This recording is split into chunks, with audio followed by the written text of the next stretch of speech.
வணக்கம். இலங்கை செய்திகளுடன் நான் நிரோஷன். விரிவான செய்திகளுக்கு முன் தலைப்புச் செய்திகள். நாட்டில் நிலவுகின்ற அசாதாரண சூழ்நிலையை முன்னிட்டு அவசர கால சட்டத்தை அறிவித்துள்ள ஜனாதிபதி அனுரகுமார திசாநாயக்க. டிட்வா சூறாவளியின் கடுமையான பாதிப்புக்குள்ளான இலங்கைக்கு அமெரிக்கா மற்றும் மாலைத்தீவு உடனடி உதவி. தொடர்ச்சியாக உருவாகி வரும் கடுமையான காலநிலை காரணமாக அத்தியாவசியமற்ற மற்றும் ஆபத்து ஏற்படுத்தக்கூடிய பயணங்களை தவிர்க்குமாறு பொதுமக்களிடம் ராணுவ தளபதி வேண்டுகோள். கண்டி, அருநாயக்க, அம்பலாந்தை பகுதிகளில் மட்டும் 20 குழந்தைகள் உள்ளிட்ட 120 பேர் காணாமல் போயுள்ளதாக ஆரம்ப தகவல்கள் தெரிவிப்பு. தொடர்வது விரிவான செய்திகள். நாட்டில் நிலவுகின்ற அசாதாரண சூழ்நிலையை முன்னிட்டு ஜனாதிபதி அனுரகுமார திசாநாயக்க அவசர கால சட்டத்தை அறிவித்துள்ளார். டிட்வா புயலால் இலங்கையின் பல பகுதிகளில் கடுமையான சேதங்கள் பதிவாகியுள்ளது.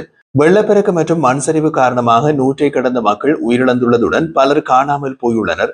மேலும் மோசமடைந்து வரும் காலநிலை காரணமாக நிலைமை இன்னமும் கடுமையாகலாம் என்றும் எச்சரிக்கை விடுக்கப்பட்டுள்ளது. இந்த சூழ்நிலையில் உயிரிழப்புகளையும் பாதிப்புகளையும் குறைப்பதற்கு மக்களின் பாதுகாப்பை உறுதிப்படுத்துவதற்கும் ஜனாதிபதி அவசர கால சட்டத்தை அமல்படுத்தியுள்ளார். அவசர நிலைமையின் கீழ் அரசின் செயல்பாட்டு அமைப்புகளுக்கு விசேட அதிகாரங்கள் வழங்கப்பட்டுள்ளதாகவும் அறிவிக்கப்பட்டுள்ளது. நாட்டில் ஏற்பட்டுள்ள மிகப்பெரிய பேரிடரால் சாதாரண அரசியல் மற்றும் சமூக பொருளாதார செயல்பாடுகள் பாதிக்கப்படாதவாறு தடுக்கும் நோக்கில் இந்த நடவடிக்கை எடுக்கப்பட்டுள்ளது. இந்த அதிகாரத்தை பயன்படுத்தி மக்களின் இயல்பு வாழ்க்கையினை விரைவாக மீட்க செய்வதே அரசின் முக்கிய நோக்கமாக ஜனாதிபதி அறிவிப்பில் கூறப்பட்டுள்ளது. மின்சாரம் வழங்கல், எரிபொருள் மற்றும் எரிவாயு விநியோகம், வைத்தியசாலைகள் மற்றும் அனைத்து மருத்துவ சேவைகள், போக்குவரத்து மற்றும் சரக்கு கொண்டு செல்லுதல், நீர் வழங்குதல் மற்றும் தொடர்புடைய அனைத்து சேவைகளும் அவசர கால சேவைகளாக அதிவிசேட வர்த்தமானியில் அறிவிக்கப்பட்டுள்ளது. இலங்கைக்கு உடனடியாக நிவாரணமாக 2 மில்லியன் அமெரிக்க டாலர்களை ஒதுக்குவதாக அமெரிக்கா அறிவித்துள்ளது. டிட்வா சூறாவளியின் கடுமையான பாதிப்புகளில் இருந்து நாடு தொடர்ந்து மீண்டு வரும் நிலையில் அவசர நிவாரண முயற்சிகளை ஆதரிக்கும் வகையிலே இந்த உதவி வழங்கப்படுவதாக இலங்கைக்கான அமெரிக்க தூதர் ஜோலி சங் தெரிவித்துள்ளார். இலங்கை முழுவதும் உள்ள சமூகங்கள் கனமழை மற்றும் பரவலான வெள்ளத்தால் கடினமான நாட்களை எதிர்கொண்டு வருகின்றன.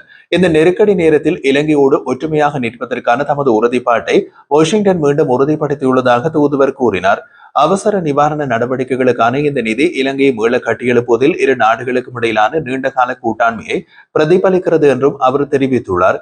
மேலும் நாட்டின் அனைத்து மீட்பு பணிகளுக்கு உதவிகளை வழங்குவதற்காக 80 பேரை கொண்ட இந்திய மீட்பு குழு ஒன்று இலங்கை வந்தடைந்துள்ளதாக விமானப்படை ஊடக பேச்சாளர் தெரிவித்துள்ளார். இதேவேளை இலங்கைக்கு நிவாரணமாக 50,000 அமெரிக்க டாலர் நிதியுதவியும் 25,000 டின் மீன்களையும் வழங்குவதற்கு மாலைத்தீவு அரசு முடிவு செய்துள்ளது. டிட்வா சூறாவளியால் ஏற்பட்ட பேரழிவுக்கு உதவுவதற்காக மாலைத்தீவு மக்களின் சார்பில் இந்த நிவாரண உதவி வழங்கப்படுவதாக அந்த நாட்டு வெளிவிவகார அமைச்சு தெரிவிக்கின்றது. நெருங்கிய மற்றும் நட்பு நாடான இலங்கைக்கு உதவுவதாகவும் இரு நாடுகளுக்கும் இடையின் மக்களுக்கு இடையிலான ஆழமான அர்ப்பணிப்பை இந்த நன்கொடை பிரதிபலிப்பதாகவும் மாலைத்தீவு வெளிவிவகார அமைச்சு மேலும் கூறியுள்ளது. நாட்டின் பல பகுதிகளில் தொடர்ச்சியாக உருவாகி வரும் கடுமையான காலநிலை காரணமாக அத்தியாவசியமற்ற மற்றும் ஆபத்து ஏற்படுத்தக்கூடிய பயணங்களை தவிர்த்துக் கொள்ளுமாறு பொதுமக்களிடம் ராணுவ தளபதி லசந்த ரோட்ரிகோ வேண்டுகோள் விடுத்துள்ளார். இன்று இடம்பெற்றிருந்த ஊடகவியலாளர் சந்திப்பில் கலந்து கொண்டு கருத்து தெரிவித்த போது அவர் இவ்வாறு தெரிவித்தார். தற்போதைய மோசமான காலநிலையை கருத்தில் கொண்டு தேவையற்ற பயணங்களை தவிர்த்துக் கொள்ளுங்கள். அது உங்கள் உயிருக்கு பெரும் ஆபத்தாக அமைந்து விடலாம் என்பதை நினைவில் கொள்ளுமாறும் அவர் எச்சரித்தார். அத்தியாவசியமற்ற பயணங்கள் உங்கள் உயிரை ஆபத்திற்கு உள்ளாக்குவதோடு கடுமையான சூழலில் உங்களை மீட்க பணிபுரியும் ராணுவம், கடற்படை மற்றும் விமானப்படை பணியாளர்களின் பாதுகாப்பையும் ஆபத்தில் ஆழ்த்தும் என்று அவர் வலியுறுத்தினார். இதனால் இவ்வாறான பயணங்களை தவிர்க்க மக்கள் ஒத்துழைக்க வேண்டும் என்றும் அவர் கேட்டுக் கொண்டுள்ளார். அரசு வழங்கும் வழிமுறைகளை கண்டிப்பாக பின்பற்றுங்கள். எந்த பகுதியை விட்டு வெளியேறுமாறு அறிவுறுத்தப்பட்டாலும் உடனடியாக அந்த இடத்தை விட்டு செல்லுங்கள். இத்தகைய அறிவுறுத்தல்கள் அங்கு விபத்து ஏற்படக்கூடும் என்பதற்கான முன்னெச்சரிக்கையாக வழங்கப்படுகிறது என்றும் அவர் குறிப்பிட்டுள்ளார். இந்த அறிவுறுத்தல்களின் முக்கியத்துவத்தை விளக்கி மக்களின் பாதுகாப்பும் அவர்களை காப்பாற்றும் மீட்பு பணியாளர்களின் உயிர் பாதுகாப்புக்கும் மிக முக்கியமானவை என்பதையும் ராணுவ தளபதி வலியுறுத்தியுள்ளார். இயற்கை அனர்த்தங்களால் பாதிக்கப்பட்டுள்ள இலங்கைக்கு உதவ இந்தியா தயாராக உள்ளது என்று இந்திய பிரதமர் நரேந்திர மோடி தனது எக்ஸ் தளத்தில் பதிவிட்டுள்ளார். அவர் அந்த பதிவில் மேலும் தெரிவிக்கையில், டிட்வா சூறாவளியினால் தங்கள் அன்புக்குரியவர்களை இழந்து மக்களுக்கு தமது மனமார்ந்த இரங்கல்கள். பாதிக்கப்பட்ட அனைத்து குடும்பங்களின் பாதுகாப்பு, ஆறுதல் மற்றும் விரைவான மீட்சிக்காக நான் பிரார்த்திக்கின்றேன். ஆபரேஷன் சாகர் பந்துவின் கீழ் நிவாரணப் பொருட்கள், மனிதாபிமான உதவி மற்றும் பேரிடர் நிவாரண ஆதரவு அவசரமாக அனுப்பப்பட்டுள்ளது. நிலைமை மேலும் தீவிரமடைந்தால் மேலும் உதவிகள் மற்றும் நிவாரணங்களை வழங்குவதற்கு நாங்கள் தயாராக இருக்கின்றோம். இந்தியாவின் அண்டை நாடுகளுக்கு முன்னுரிமை என்ற கொள்கை மற்றும் தொலைநோக்கு பார்வை மகாசாகர் வழிகாட்டுதலின் கீழ் இந்தியா தேவைப்படும் நேரத்தில் இலங்கையுடன் தொடர்ந்தும் உறுதியாக நிற்கின்றது என்று அவர் பதிவிட்டுள்ளார். அதே நேரம் கொழும்பில் நங்கூரமிட்டுள்ள இந்தியாவின் INS விக்ராந்த் கப்பலில் இருந்து 2 சீட்டாக் உலங்கு வானூர்திகள் தேடல் மற்றும் மீட்பு நடவடிக்கைகளுக்காக இலங்கை விமானப்படையினருடன் புறப்பட்டுள்ளதாகவும் செய்திகள் வெளியாகியுள்ளது. நிலவும் கடுமையான மோசமான காலநிலை காரணமாக அலபத்துக்குட போலீஸ் பிரிவில் உள்ள அங்கும்புர பகுதியில் பெரிய மண் சரிவு ஏற்பட்டுள்ளது. அங்கும்புர அலபத்துக்குட சாலையின் ரம்புக் எல பகுதியில் இந்த மண் சரிவு ஏற்பட்டதாக போலீசார் தெரிவிக்கின்றனர். நிலச்சரிவால் இடப்பெயர்வு மற்றும் உயிரிழப்புகள் ஏற்பட்டிருக்கலாம் என்று தகவல்கள் கிடைக்கின்றன. எனினும் இதுவரை அதிகாரப்பூர்வமான உறுதிப்படுத்தப்பட்ட தகவல்கள் எதுவும் வெளியிடப்படவில்லை என்றும் போலீசார் தெரிவிக்கின்றனர். குறித்த கிராமத்தில் சுமார் 800 குடும்பங்கள் வசித்து வந்த நிலையில் பெரும்பாலானோர் காணாமல் போயிருக்கலாம் என்ற அச்சம் நிலவுகின்றது. கண்டி அருநாயக்க அம்பலாந்த பகுதிகளில் மட்டும் 120 பேர் காணாமல் போயுள்ளதாகவும் அதில் 20 குழந்தைகள் உள்ளதாகவும் ஆரம்ப தகவல்கள் தெரிவிக்கின்றன. கண்டி ஹரிஸ்பத்துவ பிரதேசத்தில் உள்ள அலபத்துக்கோடு கல்குட்டுவ பகுதியில் இன்று காலை பெரிய நிலச்சரிவு ஏற்பட்டதை உள்ளூர் காவல்துறையினர் உறுதிப்படுத்தியுள்ளனர்.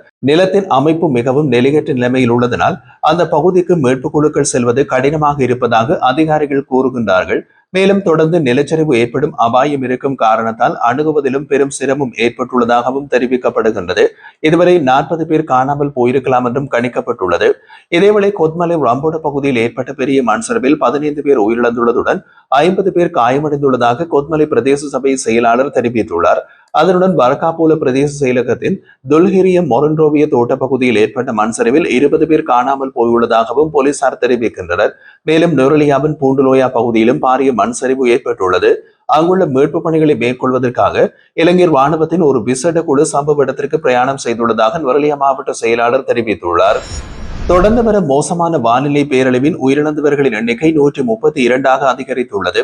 அதே நேரத்தில் 176 பேர் காணாமல் போயுள்ளதாக பேரிடர் மேலாண்மை மையம் தெரிவிக்கின்றது.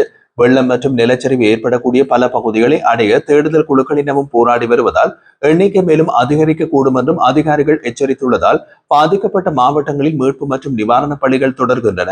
கண்டி மாவட்டத்தில் மாத்திரம் 51 பேருக்கும் மேற்பட்டோர் உயிரிழப்புகள் பதிவாகியுள்ளதாகவும் அனர்த்த முகாமைத்துவ மத்திய நிலையம் தெரிவித்துள்ளது. பதுளை மாவட்டத்தில் 35 பேர் உயிரிழந்தோடு கீகாலை மாவட்டத்தில் 9 பேர் உயிரிழந்துள்ளதாகவும் தெரிவிக்கப்படுகிறது. அத்துடன் நுரலியாவில் 6 உயிரிழப்பு சம்பவங்களும் குருநாகல் மாவட்டத்தில் 3 உயிரிழப்பு சம்பவங்களும் இதுவரை பதிவாகியுள்ளது.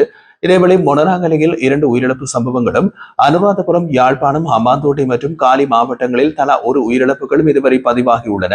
மேலும் சீரற்ற வானிலையால் 130 பேர் காணாமல் போயுள்ளதாக அனர்த்த முகாமைத்துவ மத்திய நிலையம் முன்னதாக தெரிவித்திருந்தது. எனினும் இந்த எண்ணிக்கை அதிகரிக்கலாம் என்று கூறப்படுகிறது.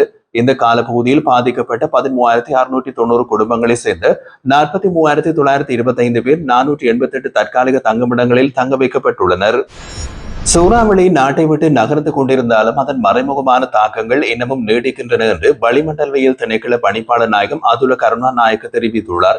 வடக்கு, வடமத்திய, வடகிழக்கு மற்றும் மத்திய மாகாணங்களில் சில இடங்களில் 100 மில்லிமீட்டர் அல்லது அதற்கும் அதிகமான மழை வீழ்ச்சி ஏற்படும் வாய்ப்புள்ளதாக அவர் குறிப்பிட்டுள்ளார். மேலும் மேல் மற்றும் சப்ரகமோ மாகாணங்களில் 50 மில்லிமீட்டருக்கும் மேலான மழை ஏற்படும் சாத்தியமுள்ளதோடு பிற மாகாணங்களிலும் மழை அல்லது இடியுடன் கூடிய மழை பெய்யக்கூடும் என்றும் தெரிவித்துள்ளார்.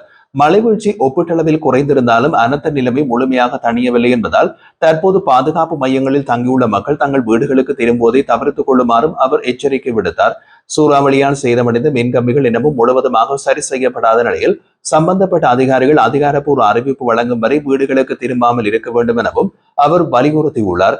அத்துடன் வெள்ளத்தால் பாதிக்கப்பட்ட பகுதிகளில் உள்ள கிணறுகளை சுத்திகரிக்காமல் குடிநீராக பயன்படுத்த வேண்டாம், இது பல்வேறு சுகாதார பிரச்சனைகளை உருவாக்கக்கூடும் என்றும் அவர் எச்சரித்தார். மீன்பிடி மற்றும் கடல் போக்குவரத்து நடவடிக்கைகளை இன்றைய தினம் தவிர்க்க வேண்டும் என்றும் அவர் தெரிவித்துள்ளார். இந்த மறைமுகமான தாக்கங்கள் நவம்பர் 3ஆம் தேதி வரை தொடரும் என்றும் அதன் பின்னர் வானிலை சாதாரண நிலைக்கு திரும்பும் என்றும் பணிப்பாளர் நாயகம் குறிப்பிட்டுள்ளார்.